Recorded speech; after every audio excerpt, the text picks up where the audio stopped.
man, it was shitball crazy in the 80s, man. It was like, it was just crazy. The hotels, the lifestyle. I'm really glad it wasn't like a social media back then. Wow, shit going on. It was just crazy. It was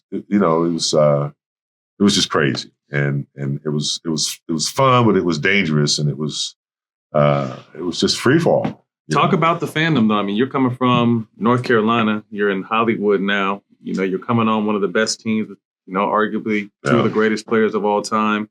This Showtime team is not only known for being great on the court, but being great off the court as well. Yeah. So you were coming into a lot of different moving parts. Well, for a country boy like me who only had 2 girlfriends, it forced me to get married.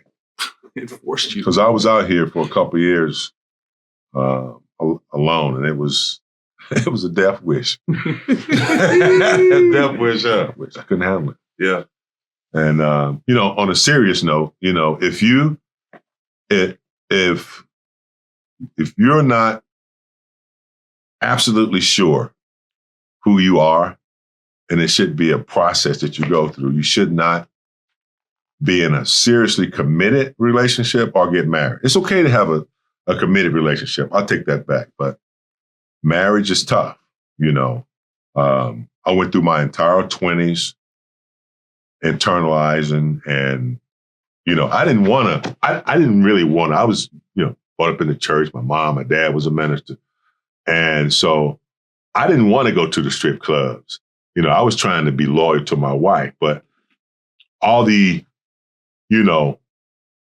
uncertainty and all the internalization caused me to start to use escort services, because I wanted some sex. And I wanted to be told I was handsome. And there was a lot of things that you explore in your own mind. You make up all these excuses for yourself. A lot of guys turn to drugs. Mm-hmm. So yeah, it's the athlete, on one side that you see, who's a badass, and he's in public, and he's dunking, but then when you're sitting in a hotel room by yourself, and then your real shit comes. So you got that winning formula over here that works for you, and it keeps you alive. It keeps you going. It gets you work. It gets you jobs. It makes people like you. You're surviving with the winning formula. But then when you get back over here, you realize that you hate that over there. Mm. And so then you start dealing with that. And so then it comes out some kind of way. So yeah, I think you really have to have good mentor, somebody that you can listen to.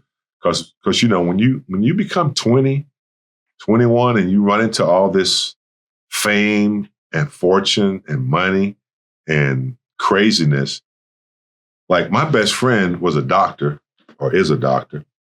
And so what he was doing at 20 was, when he got out of college, 21, he's finding a roommate, to live in an apartment with, find him a nice used Toyota, to kind of, and then it took him till he was 30s until he got any money.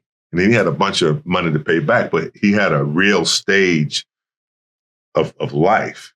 People have real stage. They have to go out and get a real job and live a real, they're not famous. Mm. So you really got to check yourself, man, when you're an athlete. Most of the time, I'm going to say most of the time, some of the time, the women that we do get are not for the real deal. They, because they're looking for popularity too. They're looking. So sometimes it's just something you got to check yourself with, man. I'm writing a book. I'm not promoting it yet, mm-hmm. but I'm going to write a book, and I'm going to talk about not so much the X's and O's in my career, but the mental state that we go through. And there's no excuses, but it is it is a hard barrier. And unless you've been through it, yeah, it's hard for people to grasp it. Yes. Like, you can have wherever you want. What are you complaining about? Yeah. Like, it's deeper than that. It's deeper than that. And I think the more we talk about it, the more we explain it, people will be like, oh yeah, that's the same shit in my house. I met a lot of women that was good for me. I mean, good to me, but it wasn't good for me. Yeah, man. But we live and learn.